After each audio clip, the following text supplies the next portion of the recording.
The KYBALION, a study of the hermetic philosophy of ancient Egypt and Greece by the three initiates. The lips of wisdom are closed, except to the ears of understanding. Dedicated to Hermes Trismegistus, known by the ancient Egyptians as the Great and Master of Masters. This little volume of hermetic teachings is reverently dedicated. Copyright 1908. Introduction. We take great pleasure in presenting to the attention of students and investigators of the secret doctrines this little work based upon the world-old hermetic teachings.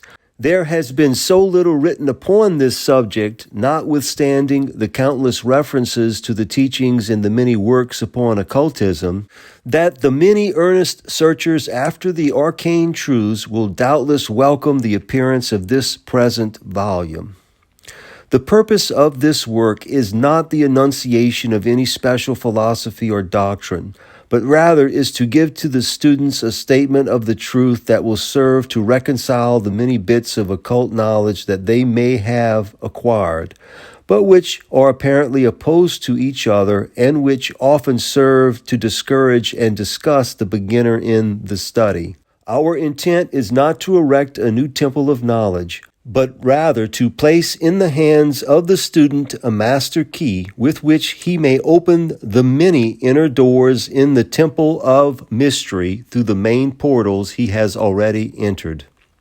There is no portion of the occult teachings possessed by the world which have been so closely guarded as the fragments of the hermetic teachings which have come down to us over the tens of centuries which have elapsed since the lifetime of its great founder, Hermes Trismegistus, the scribe of the gods, who dwelt in old Egypt in the days when the present race of men was in its infancy.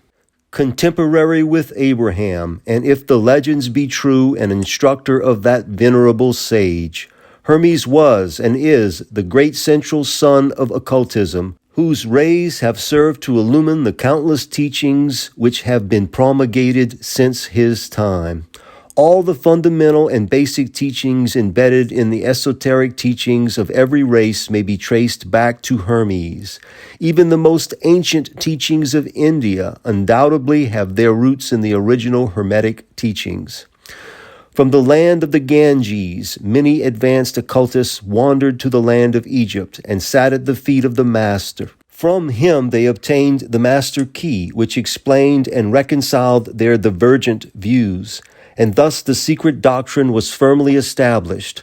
From other lands also came the learned ones, all of whom regarded Hermes as the master of masters. And his influence was so great that in spite of the many wanderings from the path on the part of the centuries of teachers in these different lands, there may still be found a certain basic resemblance and correspondence which underlies the many and often quite divergent theories entertained and taught by the occultists of these different lands today. The student of comparative religions will be able to perceive the influence of the Hermetic teachings in every religion worthy of the name now known to man, whether it be a dead religion or one in full vigor in our own times. There is always a certain correspondence in spite of the contradictory features, and the Hermetic teachings act as the great reconciler.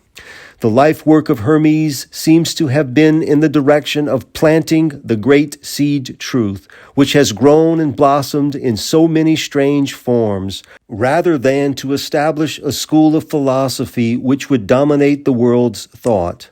But nevertheless, the original truths taught by him have been kept intact in their original purity by a few men in each age, who, refusing great numbers of half-developed students and followers, followed the Hermetic custom and reserved their truth for the few who were ready to comprehend and master it. From lip to ear, the truth has been handed down among the few. There have always been a few initiates in each generation in the various lands of the earth who kept alive the sacred flame of the hermetic teachings, and such have always been willing to use their lamps to relight the lesser lamps of the outside world. When the light of truth grew dim and clouded by reason of neglect, and when the wicks became clogged with foreign matter, there were always a few to tend faithfully the altar of the truth, upon which was kept alight the perpetual lamp of wisdom. These men devoted their lives to the labor of love, which the poet so well stated in his lines. O let not the flame die out, cherished age after age, in its dark cavern, in its holy temples cherished, fed by pure ministers of love. Let not the flame die out.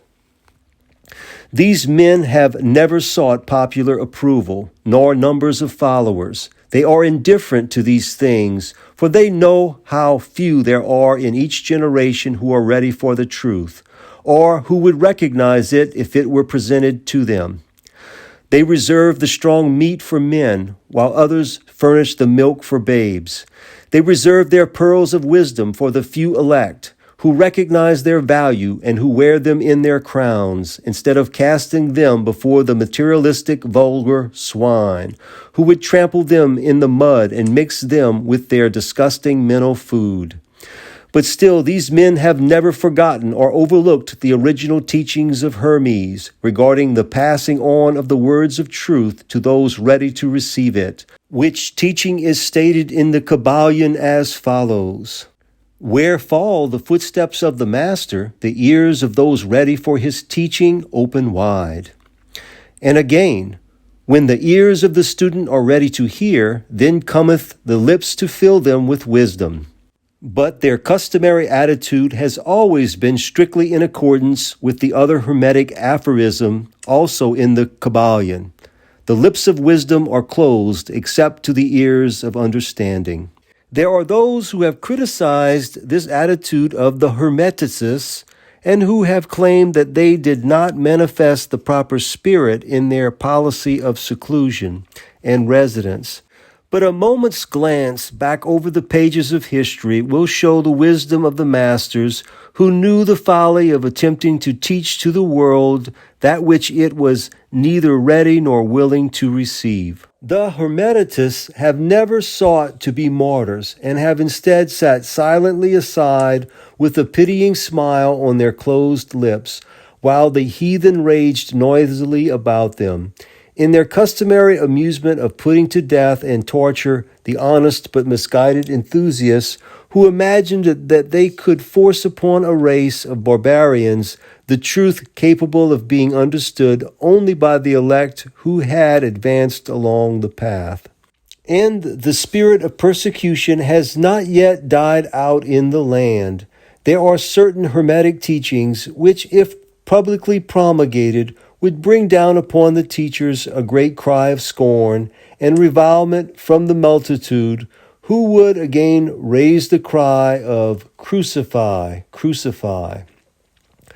In this little work, we have endeavored to give you an idea of the fundamental teachings of the KYBALION, striving to give you the working principles, leaving you to apply them yourselves, rather than attempting to work out the teaching in detail. If you are a true student, you will be able to work out and apply these principles. If not, then you must develop yourself into one. For otherwise, the Hermetic teachings will be as words, words, words to you. The Three Initiates. End of introduction.